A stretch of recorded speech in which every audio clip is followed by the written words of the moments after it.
Good morning, students. I hope you all are fine and you all are following all the classes regularly. So let's get back to our prose class, and we were reading Jack London's short story To Build a Fire. Before I start today's part, let us just remember so far we are done with, right? So we have come to know that the man whose name is not addressed to us anywhere in this particular story, the man was on his journey, and it was the weather was not good enough. It was not at his favor at all, and rather, to be very specific, it was not in favor of anyone. Okay, the man was having a native husky along with him. Even the dog or that native husky could understand the situation, or it was its instinct that was indicating the dog, the hint that this weather is not particular or safe particular atmosphere that a man can continue his journey.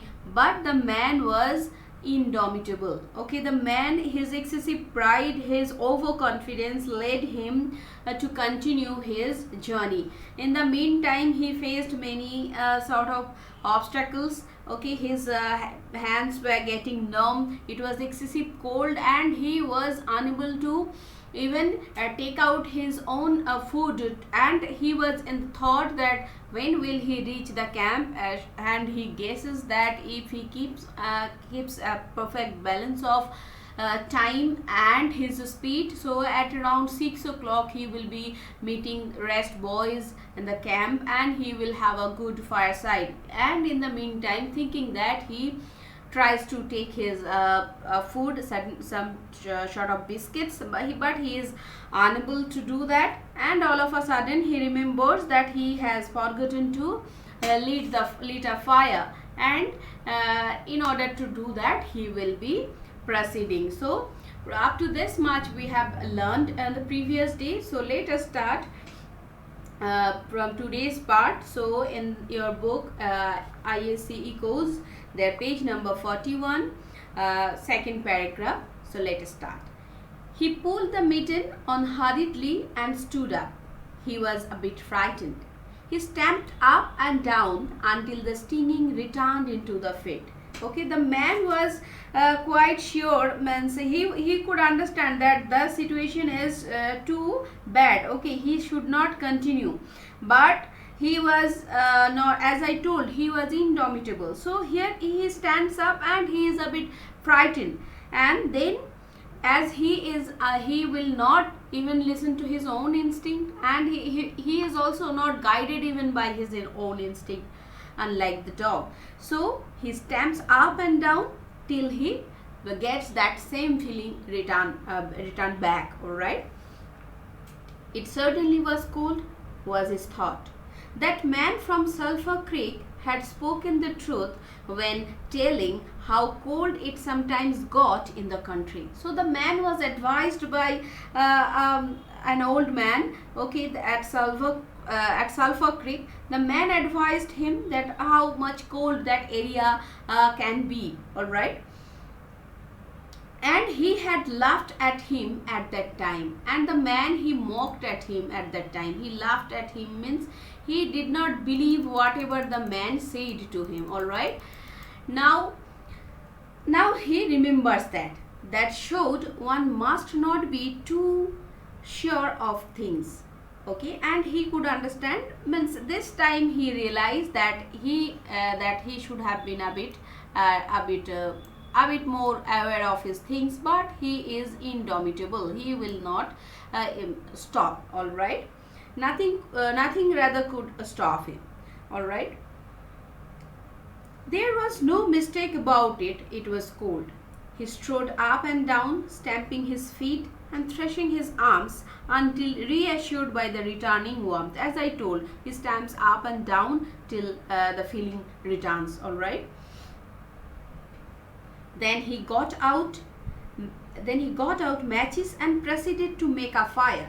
From the undergrowth, where high water of the previous spring had lodged a supply of seasoned twigs, he got his firewood. So with the help of certain seasoned twigs, he tried to light a fire.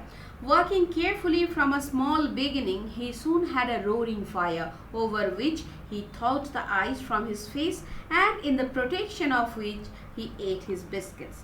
So he somehow could manage. Okay, he takes out a match and he makes a fire, and when the fire is ready, he thaws the ice from his face and he takes his biscuit. All right. Working carefully, okay, this part is done. For the moment, the cold of space was outwitted. The dog took satisfaction in the fire, stretching out close enough for the warmth and far enough away to escape being seen. Now the dog was also a bit relaxed.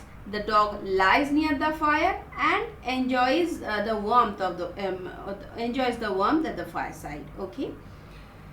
When the man had finished, he filled his pipe and took his comfortable time over a smoke. Now, after taking his biscuits, the man lights up tobacco. Okay, means the man chews tobacco or smoke, something like that. Then he pulled on his mittens, settled the ear flaps of his cap firmly about his ears, and took the creek trail up the left fork. The dog was disappointed and yearned back towards the fire. So after doing that, the man was about to leave the place, and in the meantime the dog was not ready at all to leave that particular place. So the dog was not at all ready. Okay, so let us see what happens then. In order to just check whether, see, I am not reading from the screen, I am reading from my book, so that's why it might take some time to check whether I am going along with the screen text or not. Alright, so let us go. Then he pulled on his mittens, settled the ear flaps of his cap firmly about his ears, and took the creek trail up the left fork. The dog was disappointed and yearned back towards the fire. The dog was yearning back towards the fire because the dog could understand that this is not the right time to save the journey. Rather, it is the time when he should be under certain comfort. All right, means the dog could feel that yes, this is not not the right situation. Okay, but the dog was helpless. He had to follow the man reluctantly, obviously. This man did not know cold. Possibly all the generations of his ancestry had been ignorant of cold, of real cold, of cold 107 degree below freezing point. So here the narrator says us the man was as the man was not ready at all to understand or to consider any sort of circumstance, even his own danger.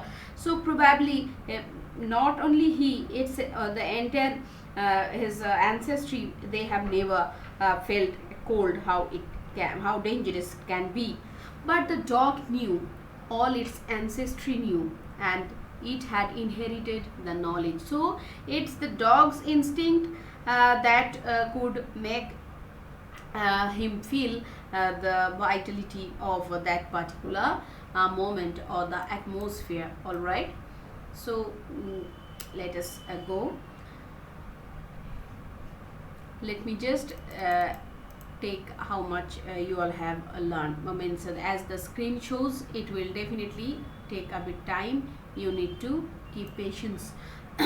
Okay, now, and it knew that it was not good to walk abroad in such fearful cold. It was the time to lie snug in a hole in the snow and wait for a curtain of cloud to be drawn across the face of outer space whence this cold came.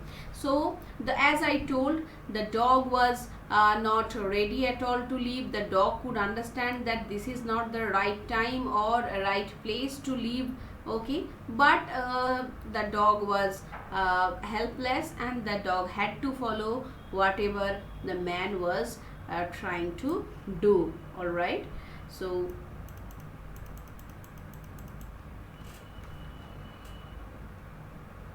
let us continue. The one was the toil sleep of the other, and the only cases it had ever received were the cases of the whiplash and of harsh and menacing throat sounds that threatened the whiplash. That means the dog, there was no sort of a relation of affection or anything like that. Rather, it was a master slave relation. Okay, so the dog was helpless and the dog had to follow whatever the man wanted to make him follow. All right, so the dog, as I told, the dog had to follow the man reluctantly. Okay, as there exists no bonding between both of them. All right, so the dog made no effort to communicate its apprehension to the man. It was not concerned in the welfare of the man. It was for its own sake that it yearned back towards the fire. So since there was no bonding between them, so the dog was not thinking about that man's welfare. Okay, unlike of some of this this unlike of dogs, they always take care of their masters, but here, since there is no such relation or bonding has ever been developed, that's why the dog, in this particular case, the dog was rather more concerned about his own safety than of that man, as the man was indifferent to that particular creature. So in the same wise, the dog was also thinking about his own self. But the man whistled and spoke to it with the sound of whiplashes, and the dog swung in at the man's heels and followed after. So the man was thinking that he is the master of the dog and the dog must obey its master's whistle, and the dog did the same and followed the man. The man took a chew of tobacco and proceeded to start new amber bed. Also, his moist breath quickly powdered with white his moustache, eyebrows and lashes. So as soon as the man started to move on, as it was earlier, again it was all white all around his face. There did not seem to be so many springs on the left fork of the Henderson, and for half an hour the man saw no signs of any. And then it happened at a place where so the man was, as he was taking much care about whether he is going rightly or wrongly, so the man was keeping a sharp eye whether is there any hidden pool inside the ice or not. But the place where it seemed that yes, there is no such hidden pool, there that disaster took place. And what is that? Let us see. And then it happened at a place where there were no signs, where the soft unbroken snow seemed to advertise solidity beneath, the man broke through. So where the man found that it's solid, it's not, he will not fall down, he will not get into it, but in the mean between, the man was under there in the pool, though it was not that much deep. All right, it was not deep. He weighed himself halfway to the knees before he floundered out to the firm crust. So somehow the man managed to get out of that, and it was a weight up to his knees. Okay, so he was angry and cursed his luck aloud. So with this incident, he was obviously, it's obvious he will be angry, and he cursed his luck. And he had hoped to get into camp with the boys at 6 o'clock, and this would delay him an hour, for he would have to build a fire and dry out his footgear. Now the man was, as he was planning that by this time he will be reaching to those boys and he will be able to enjoy the cozy comfort of that particular place. In the meantime, such incident took place and it delayed him of an hour, and he was much irritated. All right, this was imperative at that low temperature. He knew that much. and he turned aside to the bank, which he climbed. On top, tangled in the underbrush about the trunks of several small spruce trees, was high water deposits of dry firewood. So he chose a spruce tree under which he found certain things to lit a fire, like sticks and twigs principally, but also lager portions of seasoned branches and fine dry luscious grasses. So these were the materials with which he is going to lit a fire.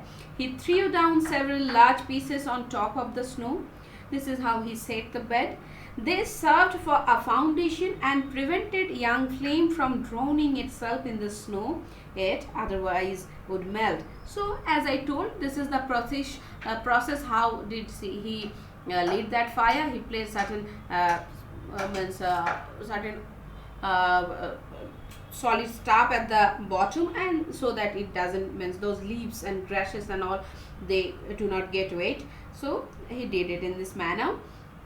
This served for the flame he got by touching a match to a small shred of birch bark that he took from his pocket, and he was carrying a birch bark inside his pocket, and he took help of it. So obviously we can predict that this was the advice of the old man. This burned even more readily than paper. So the man was carrying that. Placing it on the foundation, he fed the young flame with a wisp of dry brush and with the teeniest dry twigs. So he played in this manner. He actually tried to lit the fire. Okay, and now let us continue. He worked slowly and carefully. Realizing his danger. Gradually, as the flame grew stronger, he increased the size of the twigs with which he fed it. He squatted in the snow, pulling the twigs out from their entanglement in the brush and feeding directly to the flame. He knew there must be no failure. The man was, as he was in a hurry to reach the place, so he was quite aware and he was much cautious about lighting the fire, and he was doing all the possible things that is going to raise the flame. He knew there must be no failure. When it is 75 below zero, a man must not fail in his first attempt to build a fire. So he can understand the situation. He can understand that he should not be somehow left behind to lead the fire successfully. All right. That is, if his feet are wet. If his feet are dry and he fails, he can run along the trail for half a mile and restore his circulation. Okay, since the man is wet, he must not fail to light the fire, and if his feet are dry, he can have a run and he can get back his blood circulation. But the man is wet, so he doesn't have that scope. He doesn't have that scope. But the circulation of wet and freezing feet cannot be restored by running when it is 75 below, as I told. No matter how fast he runs, the wet feet will freeze the harder. Since it's wet, it will definitely be formed into snow. It will freeze. At this, the man knew. The old timer on Sulphur Creek had told him about it in the previous fall. So he was much advised by that old man, and that helped him he rather remembered his advice, and it helped him. Alright, already all sensation had gone out of his feet. To build the fire, he had been forced to remove his mittens, and the fingers had quickly gone numb. So you all can understand how brave the situation is. His pace of 4 miles an hour had kept his heart pumping blood to the surface of his body and to all the extremities. So the man was still with the thought that he will cover up the 4 miles in an hour, and this worked on him. All right.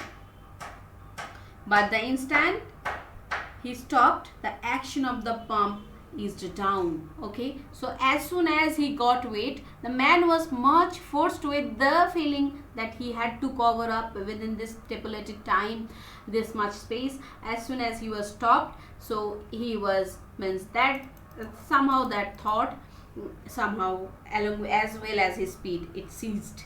All right, the cold of space smote the unprotected tip of the planet, and he, being on that unprotected tip, received the full force of the blow. The blood of his body recoiled before it.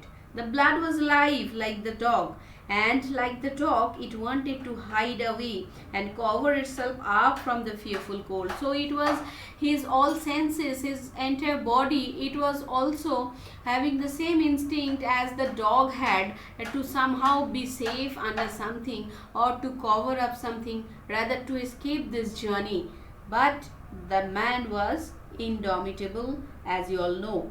So long as he walked 4 miles an hour, he pumped that blood willy-nilly to the surface, but now it ebbed away and sank down into the recesses of his body. And as the man was walking, and with the speed, somehow it was within him, and that zeal he could feel. But as soon as he got weight, his foremost thought became to somehow save his own self.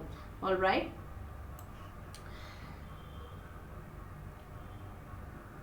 Okay.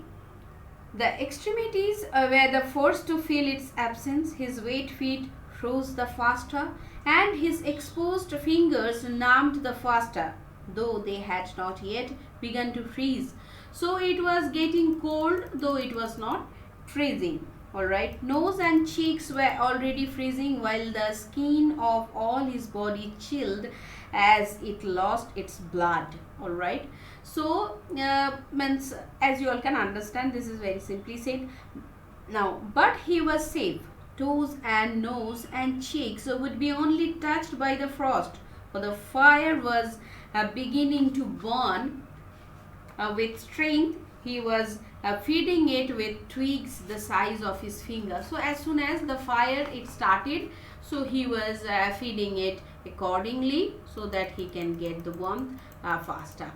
In another minute, he would be able to feed it with the branches the size of his wrist, and then he could remove his wet footgear.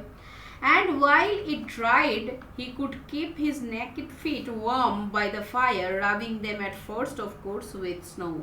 Now the man was planning how he is going to get dried up. The fire was a success. He was safe. He remembered the advice of the old-timer on Sulphur Creek and smiled. Again, he remembered that man's advice and he smiled. Alright. The old-timer had been very serious in laying down the law that no man must travel along in the Klondike after 50 below. So that man advised him that no man should travel when the temperature is after below 0. Alright. Well, here he was. He had the accident. He was alone and he had saved himself. Now the man takes immense pleasure. He is confident enough that though he was alone and the man advised him not to travel alone, but he was successful. Means his success in building a fire somehow suggests him his determination, and he is happy that he has been able to save himself with no support. All right. Yeah, in this case he feels that he means if a person is confident, a person can conquer anything. All right. All a man had to do was well, okay, this much done. Those old-timer were rather womanish, some of them, he thought. Now the man puts a tag on that man, all right, as he is now overconfident. All a man had to do was to keep his head and he was all right. As I told, if a person is determined to do anything, so he can, the man was thinking, of course, he can do anything, all right. Even he can overcome, as the man thinks, the awkward climate, even nature. And he had not thought, but it was surprising the rapidity with which his cheeks and nose were freezing. And he had not thought his fingers could go lifeless in so short a time. Lifeless they were, for he could scarcely make them move together to grip a twig, and they seemed to remote from his body and from him. Now see, the man was though overconfident, but the atmosphere was not allowing his body, was not allowing him even to move his body according to his own will. As soon as he took out his mitten, and his fingers were getting numb, it was getting freezed, all right, it was becoming lifeless, and it was so lifeless he felt that he was unable even to grip a twig, all right. When he touched a twig, he had to look and see whether or not he had hold of it. So he couldn't even sense whether he had touched it, that is a twig, or not. Means he had to, his eyes were to make him understand, and he was unable to sense that rather. The words were pretty well down between him and his finger ends, all of which counted for little, means mattered little. There was the fire snapping and crackling and promising life with every dancing flame. Now there was the fire, and the man was somehow ready. The man was somehow could feel life back to his body again. He started to untie his moccasins. They were coated with ice. The thick German socks were like sheets of iron halfway to the knees, and the moccasins strings were like rods of steel, all the twisted and knotted as by some conflagration. So his socks and his moccasins and everything, it was all wet, and it was completely iced. For a moment he tugged with his numb fingers, then realizing the folly of it, he drew his sheath knife. But before he could cut the strings, it happened. It was his own fault. Now, as I told you all that the man lit the fire under a spruce tree. Now something happened over there. It was his own fault, or rather his mistake.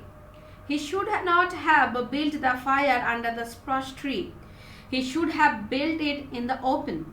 But it had been easier to pull the twigs from the brush and drop them direct on the fire, since there were so many stuffs that could help him to build the fire easily. So the man did not think much about the place, and he was rather concentrating on how easily he could conduct the job. He should, okay. Now the tree under which he had done this carried a weight of snow on its bough. So there was condensed snow on one of the branches. Now the wind had blown for weeks, and each bough was fully freighted. Each time he had pulled a twig, he had communicated a slight agitation to the tree, an imperceptible agitation so far as he was concerned, but an agitation sufficient to bring about the disaster. So since it was he had started fire under it, so obviously it's going to get melted and it's going to be on him. High up in the tree, one bough capsized its load of snow. This fell on the boughs beneath, capsizing them. This process continued, spreading out and involving the whole tree. So you all could understand what a disaster the man made. It grew like an avalanche, and it had descended without warning upon the man and the fire was blotted out. Where it had burned was a mantle of fresh and disordered snow. All right, the man somehow could escape the disaster. The man was shocked. It was as though he had just heard his own sentence of death. As I told, he somehow managed to get a narrow escape from the death. Okay, the man is shocked at this, and of course he anticipates his death. He could, as I told, narrow escape. For a moment he sat and stared at the spot where the fire had been. Then he grew very calm. Perhaps the old timer on Sulphur Creek was right. Now he understood that the overconfidence he was gaining, it's not the right thing. Well, it was up to him. Okay, if he had only had a trailmate, he would have been in no danger now. Now he understands that if someone was there to guide him or to make him aware, such incident would have not taken place. The trailmate could have built the fire. When it was up to him to build the fire over again, and this second time there must be no failure. Even if he succeeded, he would most likely lose some toes. His feet must be badly frozen by now, and there would be some time before the second fire was ready. Alright, so he could understand that he need to try again, and in the meantime, since his feet were bare, so there was a possibility that he is going, it's of course not only possibility, it's of course the man is going to feel the same thing once again. So up to this much I wanted to make you learn today. I want each one of you to go through this, otherwise you all are going to face a serious problem, because you need to be, you don't have any other option except being textual. So go through the lines. This is the only way out. Thank you so much. Have a nice day.